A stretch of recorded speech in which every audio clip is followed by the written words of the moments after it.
l'époque à la Clairefontaine, et je voulais revenir à l'origine, en fait. Comment tu as commencé à faire du documentaire?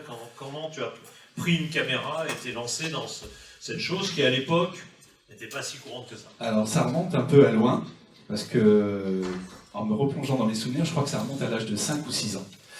Oui. Tu as signé ton premier documentaire à 5 ans. Non, mais en fait, je voulais faire ce clin d'œil-là. En fait, à 5-6 ans, dans les années 70, en fait, j'étais fan d'une émission qui s'appelait Caméra au point, présentée et commentée et réalisée par Christian Zuber.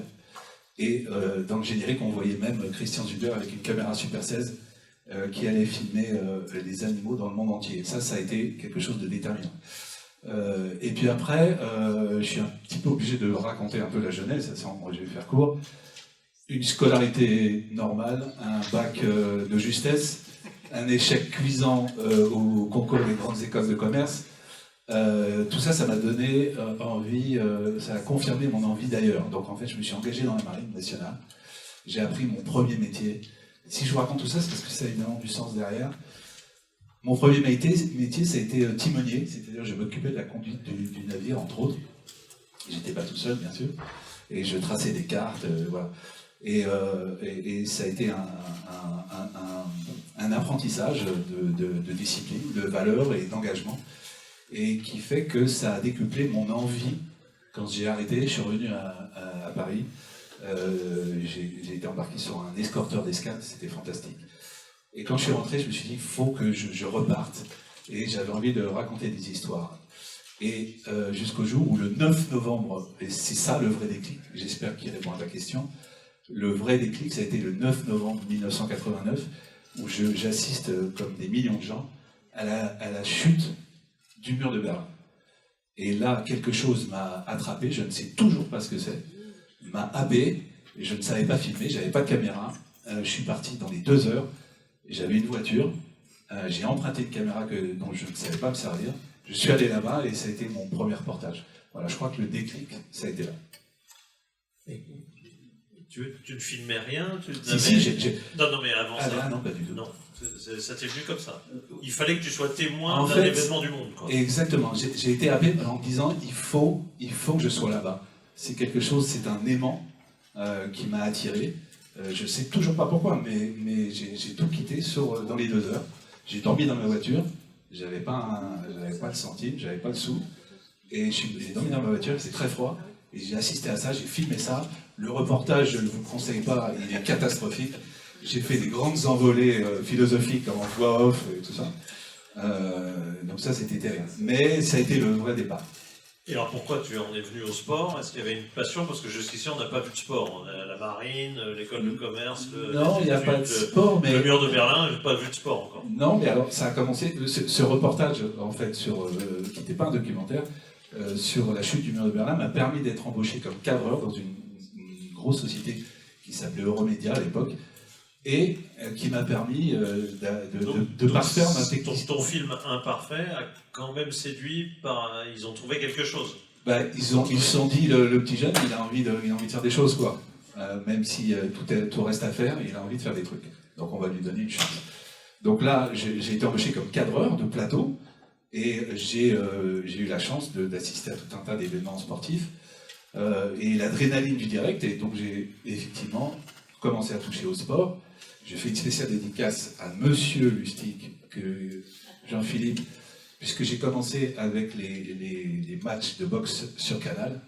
Et donc spéciale dédicace à Jean-Philippe et à Jean-Claude, évidemment, Boutier qui nous regarde. Et puis tout un tas de choses. Et puis, un jour, je me suis retrouvé dans les gorges du Verdon, et là, ça commence le sport, sur une chèvre. Je ne sais pas si vous savez ce que c'est qu'une chèvre, à part l'animal, bien sûr. Une chèvre, c'est une petite plateforme qu'on installe sur les falaises. Et donc, dans les gorges du Verdon, j'étais sur une chèvre, je ne sais toujours pas pourquoi, j'ai atterri là, et j'ai commencé à filmer un grimpeur qui s'appelait Alain Robert, qui n'était pas encore le Spider-Man qu'on connaît aujourd'hui, qui pour moi ne fait plus l'escalade, mais à l'époque, il en faisait de la vraie, c'était du solo intégral.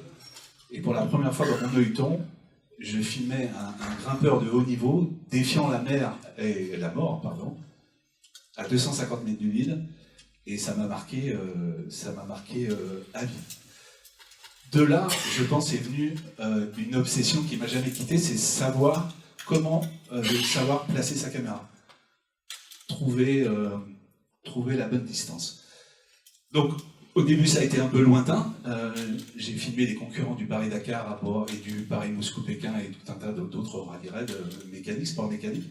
C'était déjà pour des documentaires ou c'était des reportages? Alors, non, c'était pas des documentaires, mais ça nourrit ma culture de l'approche du sport. C'est pour ça que je raconte ça. Donc ça, c'était un peu lointain. Puis après, j'ai raccourci la distance et j'ai réglé mon pas, non pas sur celui de mon père, mais sur les athlètes du Raid Gauloise. Je ne sais pas si ça vous parle, le Raid Gauloise, mais à l'époque, c'était la course nature, sport nature mythique. Voilà. Et ensuite, ça a été, je fais court, pardon, je fais un peu long, ça a été la grande période Canal, dont on parlait tout à l'heure, où là, j'ai commencé à faire du documentaire avec Stéphane Perron pour une série qui s'appelait Dans la nature, à bord d'un avion qui était l'ancien hydravion de Nicolas Hulot et qui était aménagé en laboratoire.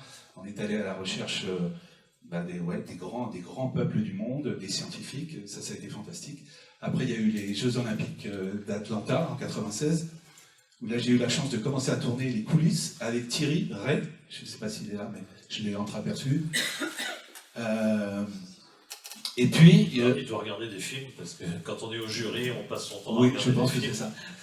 Et puis après, il y a eu la période de B2L, où avec mes associés, Jérôme, qui doit être là, Jérôme Casal, Stéphane Meunier, François Bécheux, on a produit Les Yeux dans les Bleus, et puis est arrivé À la Clairefontaine, une série de 16 fois 26 minutes pour Canal, qui racontait le parcours des apprentis footballeurs à l'INF, l'Institut National du Football. Voilà. Pour raccourcir un peu, plutôt, c'est pas pour raccourcir, pardon, je m'en exprime, pour voir tout de suite un peu d'image, je te propose, parce qu'on va parler ensuite, peut-être un peu plus tard, du projet Athènes Ben Arfa, mais comme je sais qu'il y a forcément quelques extraits de la Clairefontaine, je vous propose cet extrait.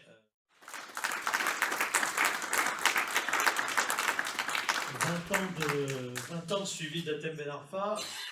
Comme on était un peu encore sur le concept un peu général, je rajoute une question. Tu parlais tout à l'heure d'un mot qui m'a intéressé, la distance. La distance pour placer la caméra, etc. Là, on est dans un domaine où tu es à la fois très proche.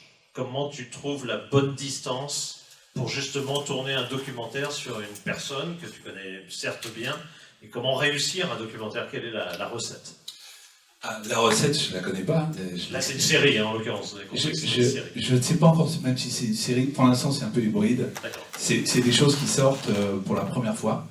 C'est un inédit, hein, personne ne l'a jamais vu. Voilà, personne n'a jamais vu non seulement la série, bien évidemment, qui était en préparation, qui est déjà plus ou moins montée, etc. Et personne n'a même vu un extrait. Bruno nous la montre en exclusivité. Voilà, c'est forcément un peu émouvant, hein, puisqu'il y a 20 ans de travail. Alors, pour répondre à ta question, sur la petite bande-annonce, l'extrait que vous avez vu, j'ai appelé ça une expérience du réel, parce que c'est ça en fait. Ce qui m'intéresse, c'est d'expérimenter le réel, et donc de trouver la bonne distance. En fait, un documentariste a forcément un impact sur les personnes qu'il filme. Moi, je m'inscris, c'est difficile à expliquer, je vais tenter, dans une observation participante en fait, outsider, insider. C'est à la fois, je suis étranger et ami. Et donc, en fait, j'observe, mais je participe. Donc, en fait, je suis un peu espion, voyeur, et membre à part entière. Membre à part entière du clan, en fait, de son clan, de sa vie. Donc, voilà comment on trouve la bonne distance avec Athènes. C'est forcément compliqué d'en parler, puisque quand on s'est connus, il avait 12 ans, il y a eu la série à la Clairefontaine, et puis du temps a passé, grâce à toi, et je tiens à le rappeler, j'ai pu reprendre contact avec Athènes. À l'époque, on se demandait mais qu'est-ce qu'on peut faire. Il se trouve que moi, je voyais Athènes par la télévision, et je voyais tout ce qu'on pouvait dire sur lui, et ça ne ressemblait pas au Athènes que je connaissais. Et donc j'ai nourri une forme de culpabilité sur son exposition médiatique précoce. Enfin, tout est parti de là. Voilà. Donc en reprenant contact avec lui, on n'a pas signé de contrat, on s'est dit, voilà, on va commencer à filmer et on verra après.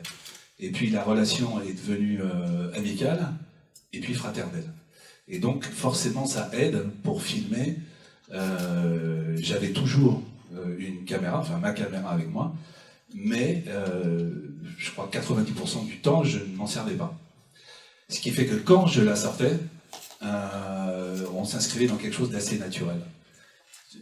Dans ce que tu dis, est-ce que tu dirais que finalement, à partir du moment où on fait ce travail, on finit forcément par créer une sorte de complicité objective, certes, puisqu'il y a un objectif qui est de sortir un documentaire, mais est-ce qu'on crée une proximité qui finit par devenir une forme d'amitié forcément, ou ça n'est pas forcément le cas dans d'autres expériences? Non, dans d'autres expériences, pas forcément, mais avec Athènes, c'est très particulier.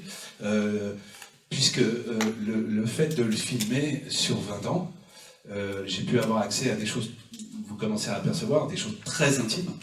Je pense à sa religion, sa spiritualité, mais aussi des conflits avec son père. Donc forcément, quand j'éteins la caméra ou qu'elle ne sert pas, avec Athènes, je crois que j'ai, je sais plus combien, j'ai 20 ans de plus que lui, un peu plus, et donc j'avais une forme de rôle de grand frère, et cette relation est allée un peu plus loin. Il m'est arrivé aussi d'aller de le représenter dans un club. Je suis allé à Barcelone pour le représenter. Donc j'ai fait des choses qui dépassaient mon métier. Donc tout est imbriqué. Et c'est pour ça que j'ai mis du temps à sortir ces images, j'ai mis du temps à vous les montrer, parce qu'il a fallu maturer, il a fallu que moi, je mature tout ce qui se passait, il a fallu que je comprenne pourquoi, en fait, j'avais fait ce film. Voilà, donc ça, c'est ce que Tu as tourné pratiquement 20 ans sans complètement avoir en tête ce que tu allais en faire. Absolument. Avouons ça. Absolument. Complètement. Je n'avais aucune ligne directrice, si ce n'est que expérimenter le réel avec Athènes. Voilà. Donc, pour moi, c'est un terrain de jeu fantastique, en fait. Et ça donne ça. Je pense que, voilà, Valérie, Pierre, Luther, tous ceux qui sont avec moi, savent, c'est la combienième version, je ne sais pas combien je fais. Je n'arrive pas à rendre la copie, parce que je cherche encore. Et j'essaie de comprendre pourquoi je fais ça. Mais c'est ça qui est intéressant, et dans la notion de documentaire, moi, ma vision du monde, j'ai la chance d'être payé pour apporter ma vision du monde, qui n'est pas là pour expliquer les choses, mais qui est plus là pour les faire ressentir, contribuer à les faire ressentir. Alors, tu as cité Pierre et les autres personnes de Media One qui sont ici, ce sont tes partenaires sur plusieurs dossiers ou sur l'ensemble de tes productions? Alors oui, c'est-à-dire qu'on peut... oui, je suis très fier d'annoncer qu'en fait, Valérie, alors pardonne-moi si je prononce mal ton nom de famille, Vlischubert, c'est vrai, Pierre Bouchard et Ariana Castoli qui n'est pas là, et puis Pierre-Antoine, j'ai une petite anecdote sur Pierre-Antoine Capton. Un local. Un Trouvillet. À Trouvillet, la petite anecdote sur Pierre-Antoine, je ne peux pas ne pas vous la raconter. Pierre-Antoine Capton, oui, qui est donc le patron de Media One, et qui est donc, alors oui, pour répondre à ta question, Media One est mon partenaire officiel, distributeur officiel. C'est fantastique, j'ai la chance d'être entouré de gens extrêmement compétents, bienveillants, et ils ne sont pas les seuls, puisque j'en profite.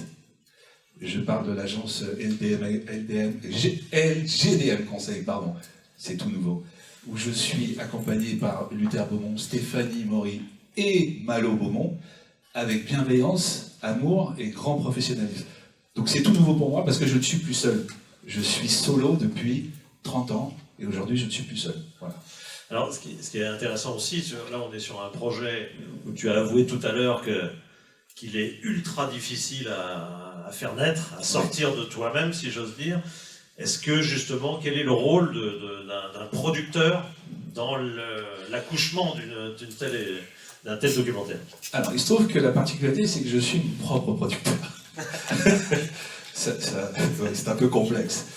Mais, justement, dans le rôle, c'est ça, c'est-à-dire que ne plus être seul, c'est d'être confronté à des avis, c'est ne plus prendre des décisions tout seul, parce que ça fait longtemps, mais il a fallu aussi, là encore je parle de maturation, toutes ces années pour comprendre que seul on va pas très loin, quoi.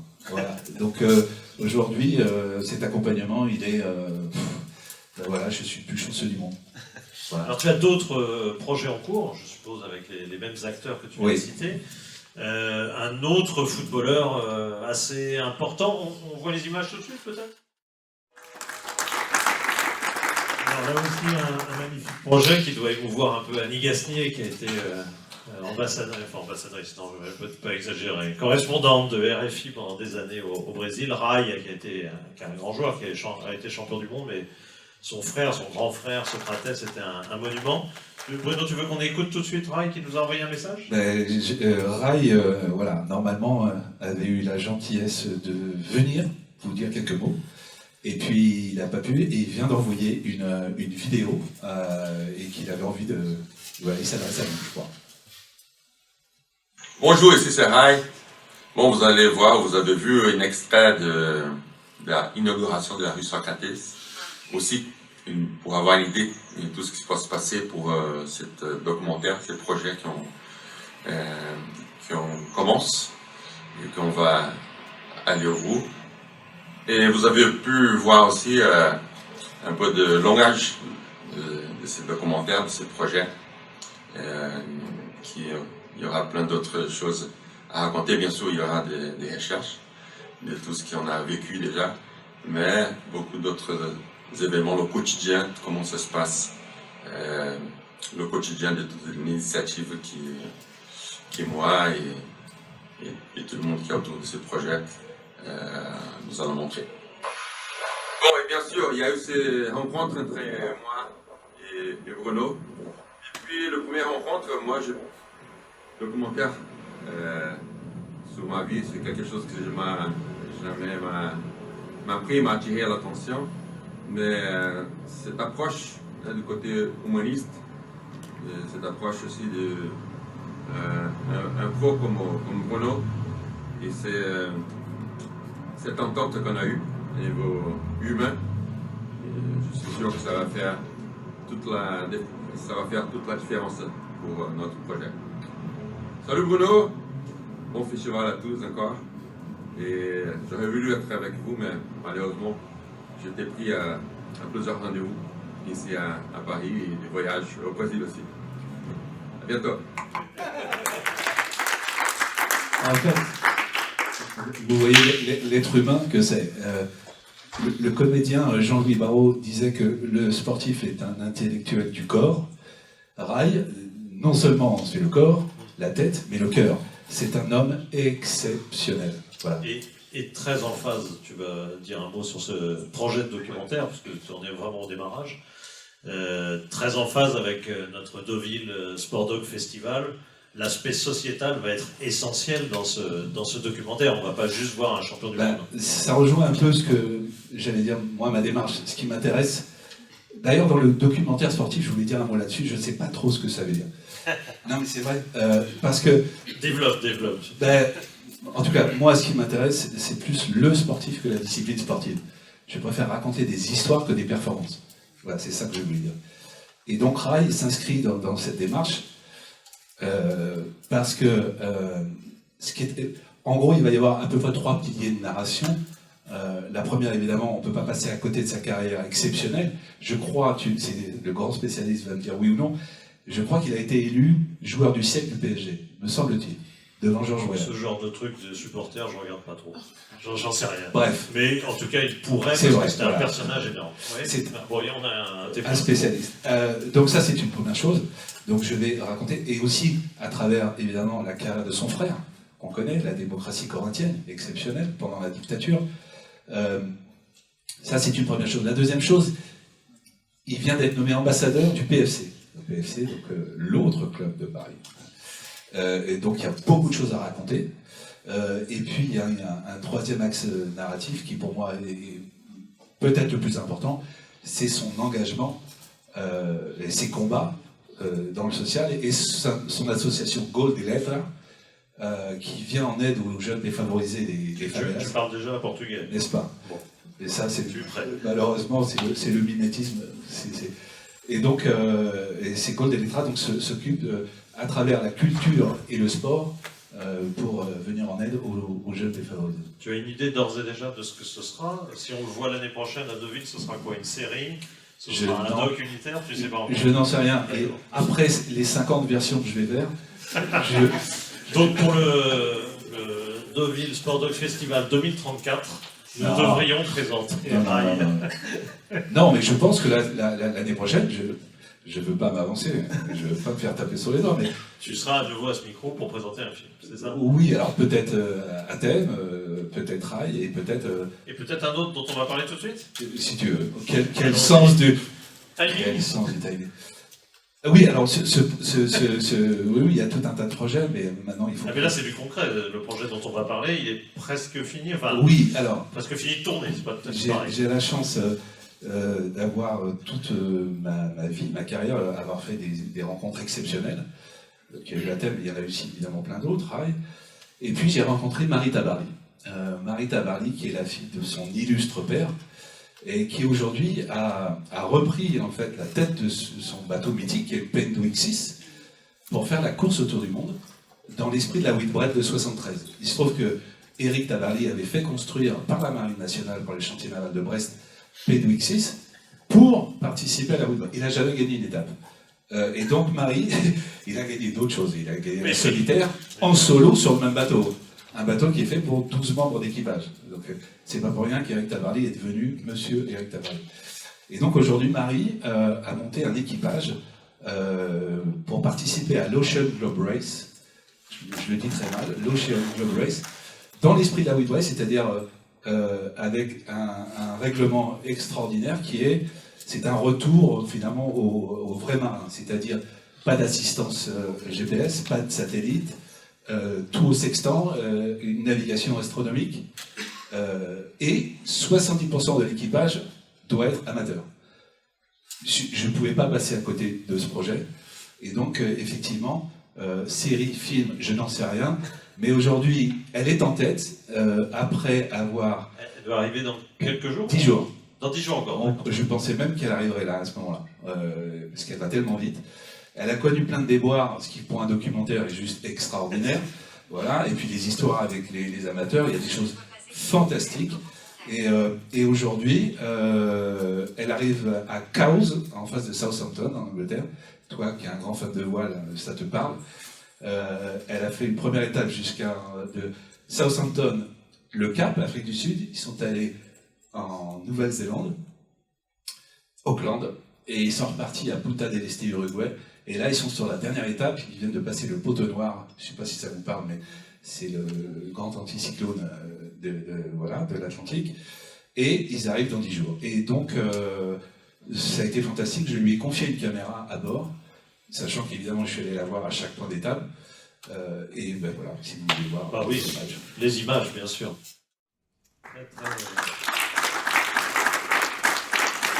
Très prometteur. On y est presque, on est dedans. On arrive à la fin, Bruno, mais on a encore juste quelques minutes. Oui, mais ça va vite quand on raconte sa vie, sa vie et ses œuvres.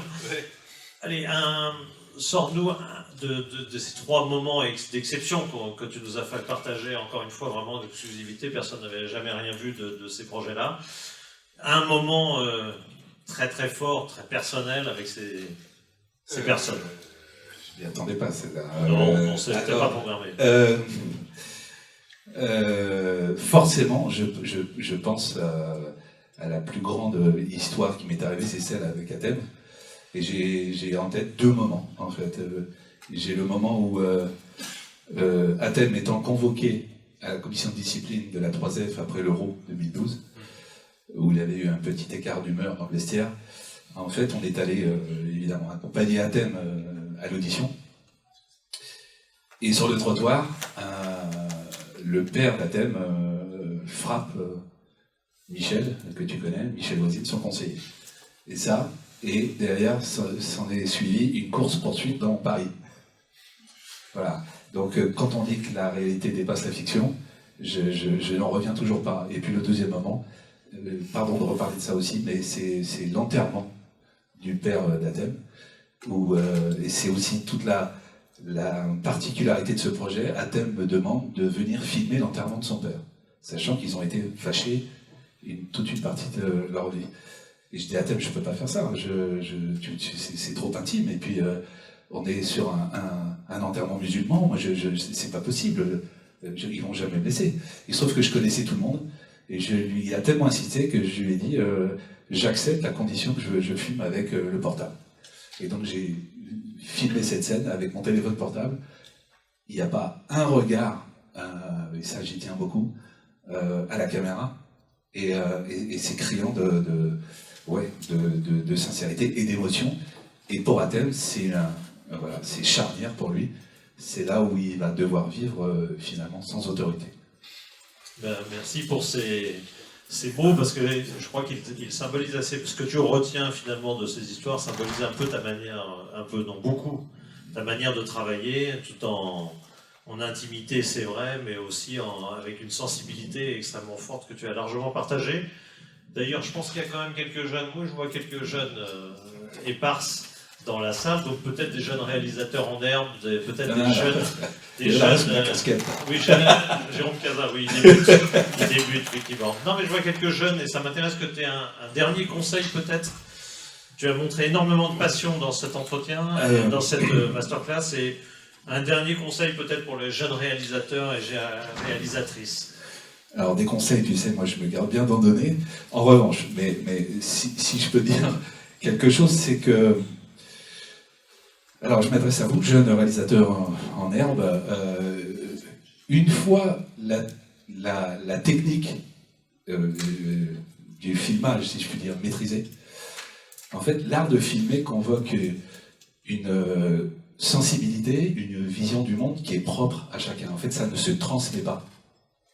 Donc, si j'ai un conseil à vous donner, c'est de la découvrir et de la cultiver. Donc, en fait, je dirais qu'il faut évidemment croire en vos projets et croire en vous.